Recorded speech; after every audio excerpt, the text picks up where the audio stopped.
Nandyal parliament స్థానాన్ని TDP అధిష్టానం మహిళకు కేటాయించడంపై హర్షం వ్యక్తం చేశారు డాక్టర్ శబరి. తనకు టికెట్ కేటాయించడం పట్ల సంతోషం వ్యక్తం చేస్తూ చంద్రబాబు, లోకేష్కు కృతజ్ఞతలు తెలిపారు. వైసీపీ 5 ఏళ్ల పాలనలో రాష్ట్రంలో విధ్వంసం జరిగిందన్నారు. తెలుగు రాష్ట్రాలకు గుండెకాయ లాంటి శ్రీశైలం డ్యాం భద్రతను కూడా జగన్ పట్టించుకోలేదని మండిపడుతున్న డాక్టర్ బైరెడ్డి శబరితో మా ప్రతినిధి Ashok face to face. CM ముఖద్వారమైన కర్నూలు జిల్లాలో రాజకీయాలు రసవత్తరంగా సాగుతున్నాయి. ఈ నేపథ్యంలో కర్నూలు పార్లమెంట్ అభ్యర్థిగా భక్తుల నారాజు గారిని నియమించడం జరిగింది. నంద్యాల టీడీపీ అభ్యర్థిగా డాక్టర్ శబరి గారిని నియమించడం జరిగింది. అయితే ప్రస్తుతం శబరి గారు మనతో ఉన్నారు. వారిని అడిగి మరిన్ని వివరాలు తెలుసుకుంటాం. మేడం, ముందుగా కంగ్రాచులేషన్స్ మా NHTV తరఫు నుంచి. ముందుగా మేడం, ఇప్పుడు కొత్తగా మీరు బీజేపీ నుంచి పార్టీ నుంచి టీడీపీలో జాయినింగ్ అవ్వడం జరిగింది.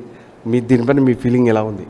ముందుగా తెలుగుదేశం పార్టీ అధినేత శ్రీ నారా చంద్రబాబు నాయుడు గారికి, అలాగే జాతీయ ప్రధాన కార్యదర్శి నారా లోకేష్ అన్న గారికి నా హృదయపూర్వక ధన్యవాదాలు తెలియజేసుకుంటూ, నా సేవలు నంద్యాల పార్లమెంట్లో గుర్తించి నాకు ఈ టికెట్ ఇవ్వడము అనేది, నేను వాళ్ళ పేరు కూడా నిలబెడతాను. అలాగే ఖచ్చితంగా ఇక్కడ టీడీపీ జెండా ఎగరవేస్తాము.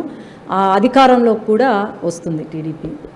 మేడం, ముఖ్యంగా మేడం, ఇప్పుడు ఎవరైతే రైతులు ఉన్నారో చాలా ఇబ్బందులు ఎదుర్కొన్న పరిస్థితి, నీటి విషయాలు అయితే కానీ మరైతే ప్రాజెక్టు విషయాల్లో అయినా కానీ దీనిపైన మీరు ఏమంటారు? నంద్యాల పార్లమెంటు మొత్తంలో దాదాపు 14 మండలాలు ఈరోజు కరువు ప్రాంతంగా డిక్లేర్ చేశారు. మా పగిడాలలోనే పగిడాల మండలము, తర్వాత మిడుతూరు, ఇవన్నీ కరువు ప్రాంతాలుగా డిక్లేర్ చేశారు. ఎప్పుడు డిక్లేర్ చేశారు? జనవరి నెలలో. అంటే జనవరి నెలలోనే మనకు నీళ్లు లేవు. వీళ్లకు బేసికలీ అవగాహన లేదు. ఏ నది ఎక్కడ పారుతుంది అనేది తెలీదు.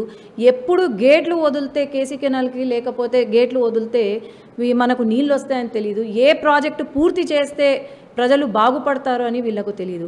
అవగాహన లేకుండా రాజకీయం చేయాలి, లేకపోతే గవర్నమెంట్ ముందుకు తీసుకెళ్ళాలి అంటే అది పెద్ద ఫెయిల్యూర్ తప్ప ఇంకేం కాదు.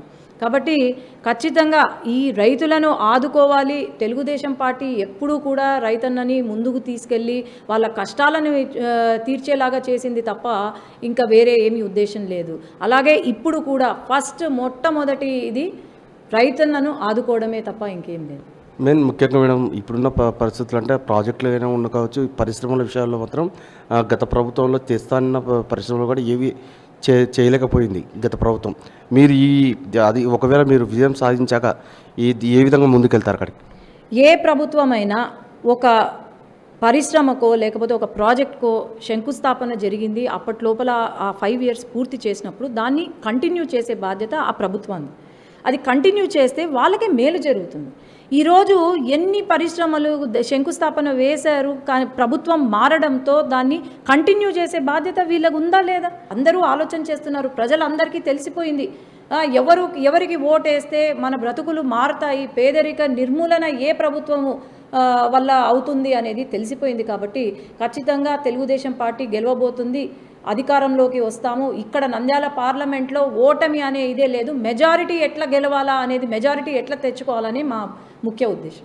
అయితే ముఖ్యంగా మనం చెప్పుకోవాలి ఏంటంటే, ముఖ్యంగా నంద్యాల పార్లమెంట్లో ఏ సమస్యలు ఉన్నదో దానికి పరిష్కారం చేస్తాం. ముఖ్యంగా యువతకు ఏదైతే ఉద్యోగ అవకాశాలు కానీ, మరి ఏమైనా ప్రాజెక్టు సమస్యలు కానీ, రైతాంగానికి సంబంధించిన సమస్యలు ఏమైనా సరే ముందుకు పరిష్కరించే విధంగా ముందుకెళ్తామని కూడా చెప్తున్నారు. కెమెరా పర్సన్ ఎల్లగౌడ్తో అశోక్, NHTV, కర్నూలు.